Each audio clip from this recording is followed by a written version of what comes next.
Answer that one. That's here at the front. Just about the Russian Revolution generally. I mean, what would you say is a couple of the greatest achievements, and what were a couple of the things that caused you the most concern about the degeneration of the revolution in Russia?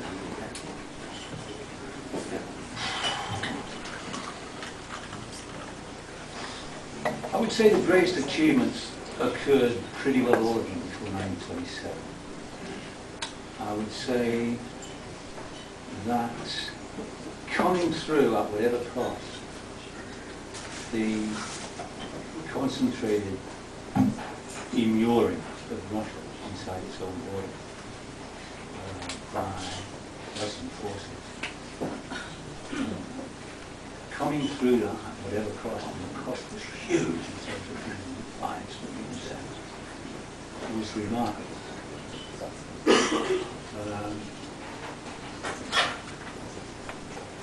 Lunacharsky's the Ministry of Culture was itself a little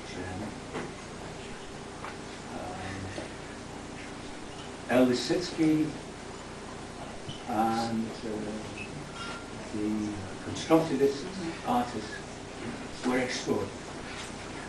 Gorky, non pareil.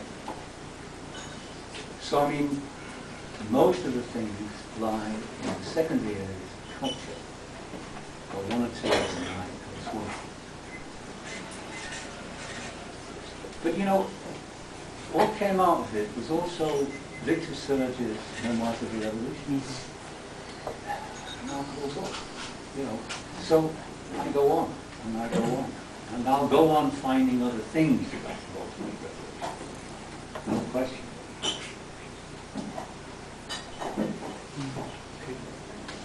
Okay, listen, I'm getting signals here.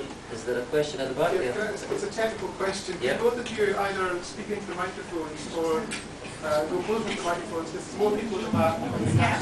So you didn't hear a word of any of that? Tough. That was brilliant, that answer. Sorry, I'll have to get it tomorrow, the DVD outside the we've now learned how to use the microphone with a minute to go. Fantastic. Learning curve. Well, I wanted to say a couple of things. See, the Edinburgh People's Festival is working on a project of asking lots and lots of different people what the Russian Revolution means to them. That's why I asked Trevor earlier on. We've taped it and we'll put it in the publication. But we also asked a few people, and I want to give you one. We asked Robert McNeill, you know, the columnist in the Scotsman. We asked Robert, what does the Russian Revolution mean to you? And I thought I'd give you a bit of his answer. Robert McNeill said, for a short period, the Russian Revolution gave hope to everybody across the world who wants to give toffs a right good boot up the arse. It's a pity it soon went pear-shaped. The fruition, as it were, of the revolutionaries failing to observe the main rule in life, Trevor, which is never to trust anybody with a moustache. Thus Stalin was able to go about his dastardly work unheeded. The Russian Revolution, like all revolutions, unleashed a flowering of creativity and a feeling that great things could be done. Then they started shooting people. Bad mistake. I don't want to sound controversial, says Robert McNeill, but shooting people isn't nice. A poke in the eye should be as far better as that thing, as far as that sort of thing goes. Indeed, if more people, particularly the rich, landowners and so forth, were poked in the eye more often, the world might be a better place. Yeah, 3 cheers for that. Had the Russian Revolution stuck to eye poking instead of shooting, its original inspiring spirit of liberation might have lasted longer, instead of being sat by Uncle Joe Nutjob with his sordid soup strainer bristling menacingly in his upper lip. So that'll be amongst the choice ones you'll see in the soon-to-be published publication about the Russian Revolution means to you. I wanted to, I'll ask Trevor just a final question in a second, but talking about Jefferson there in a question, it seems fitting that I refer towards the end, Trevor, that Trevor's been working on a book about the writer, the revolutionary writer Thomas Paine, called These Are the Times, isn't that right, Trevor? Mm-hmm. And it's now published by Spokesman's Books. It seems to be an excellent idea. It's actually a screenplay. Right. Well, tell me what you've got there in your hand with Bertolt Brecht. That's my final question. I didn't want to leave this meeting without trying to suggest that revolutionary means a lot of different things, but it has a much wider remit, I think, than we give it. And, a poem by Brecht, I wanted to read you a poem, a short poem by Brecht, which I think is truly revolutionary.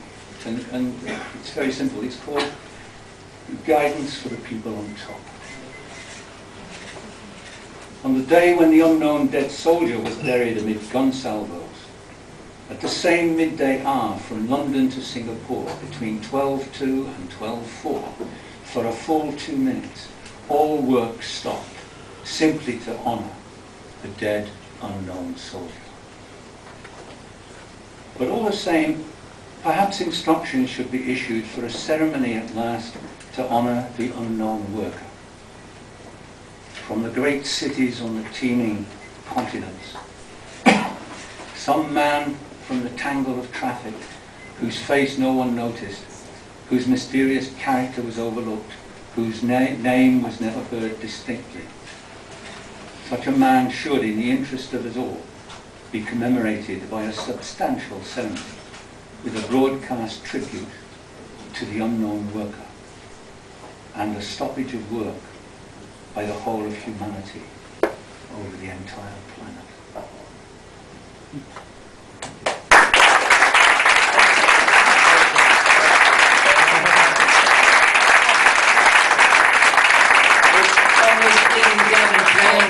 I'll give a big warm welcome to Trevor Griffiths. I wanted to say this, Trevor's doing another meeting for us tomorrow at the university. There's some flyers on the table. If you're able to come, do come along. He's also going to stay with us, despite the fact that he's unwell. He's not been well since he got here in Edinburgh. Happens to the best of people. But he's soldiered on through, I think, as you'll agree. He's going to be doing a meeting tomorrow. He's going to be with us for an hour or so more, have a blether with him. The plan now is to have a break for 15 minutes so as you can get to the bar and have a drink. And then we hand over to Susan Morrison to take you through the comedy and music. So I hope you give a nice, big, warm welcome to Trevor Griffiths.